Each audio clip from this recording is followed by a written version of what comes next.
તારીખ 16/3/2026ના રોજ રાજકોટ શહેર યુનિવર્સિટી પોલીસ સ્ટેશનમાં ભાવેશ ડાયાભાઈ વાણવી નામના એક યુવાનની મર્ડર વિથ એટ્રોસિટીની ફરિયાદ દાખલ થયેલ હતી.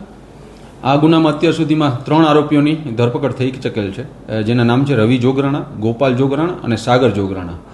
આ ગુનાના મુખ્ય આરોપી હમીર મેરાભાઈ જોગરાણા બનાવના સમયથી જ નાસ્તો ફરતો હતો.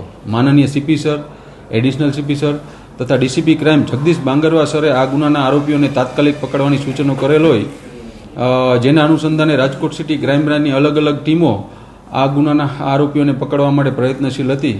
ત્યારબાદ ટેકનિકલ સર્વેલન્સ તથા હ્યુમન ઇન્ટેલિજન્સની મદદથી આ ગુનાના મુખ્ય આરોપી હમીર જોગરાણાને અંકલેશ્વરથી પકડવામાં રાજકોટ સિટી ક્રાઇમ બ્રાન્ચને સફળતા મળેલ છે. આ ગુનાની વધુ તપાસ મદદનીશ પોલીસ કમિશનર શ્રી SC/ST નાઓ ચલાવી રહેલ છે, જેથી આ આરોપીને તેમને સોંપવાની તજવીજ ચાલુમાં છે. સર, મર્ડર પાછળનું કારણ શું હતું અને હાલ જે આરોપી પકડાયો છે એનો ગુનાહિત ઇતિહાસ શું છે? આ મર્ડરનું કારણ પ્રાથમિક પૂછપરછમાં એવું જાણવા મળેલ છે કે મૃતક ભાવેશ તેની પોતાની કોઈ સ્ત્રી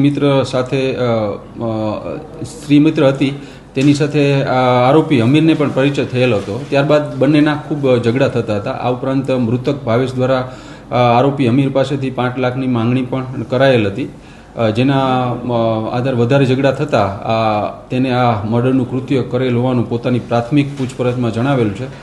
આ ઉપરાંત કોઈ બીજા કારણ હશે તો એ પણ વધુ તપાસમાં જરૂર બહાર આવશે. આ આરોપી હમીર વિરુદ્ધ અગાઉ રાજકોટ DCB પોલીસ સ્ટેશનમાં એક આર્મ્સ એક્ટનો ગુનો દાખલ છે. આ ઉપરાંત ગીર સોમનાથ જિલ્લામાં એક ચીટિંગનો ગુનો દાખલ છે અને ગાંધીગ્રામ પોસ્ટેમાં પણ IPC 283 મુજબનો ગુનો દાખલ છે.